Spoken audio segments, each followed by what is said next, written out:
Chapter 12, A Monster Bash. I stuck my hand into the bowl of brains. I pulled out a chunk of gooey slime.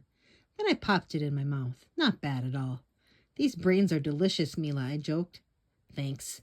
Mila plucked another slimy chunk out of the bowl. My stepmom made them out of jello, gummy worms, and cold spaghetti. They went really well with the chocolate, spiders, night crawlers, and vampire punch. I looked around the room. Kim Lewis was bobbing for apples. Lucy Hiller was painting the nose on the ugly green witch. Ralphie Jordan was painting a pumpkin, and Arnie Ellison, who used to have no friends in town, stood in the center of it all with a huge grin on his face.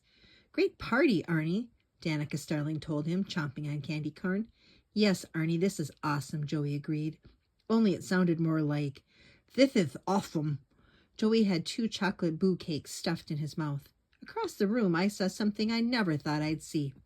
Bobby Solowski lifted his chin in a nod.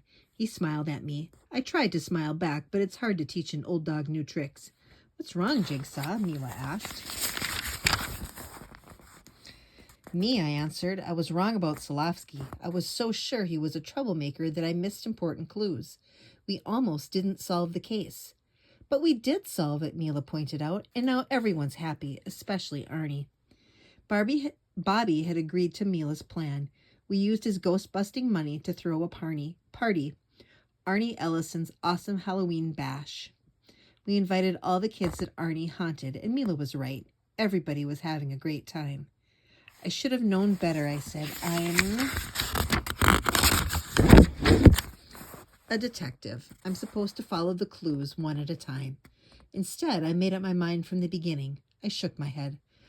"I'll be right back, Mila. There's something I have to do." It wasn't going to be much fun, but it had to be done. I walked across the room over to Bobby Solowski.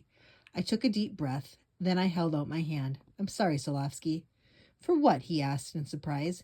"For making up my mind about you before I had all the facts," I told him. "I was wrong about you, Solowski. You were trying to do the right thing. Well, sort of, in your own totally weird way." Solowski grinned. "Thanks, Jigsaw." He held out his hand and we shook on it. Zap, bzzz. I yelped. A small shock sizzled through my arm. "Bwahaha!" Solowski laughed. He opened his hand to reveal a joy buzzer. "Got you again, Theodore." Some things never change. I couldn't help it. I laughed too, because for once in his life, Solowski was right. Some things never do change.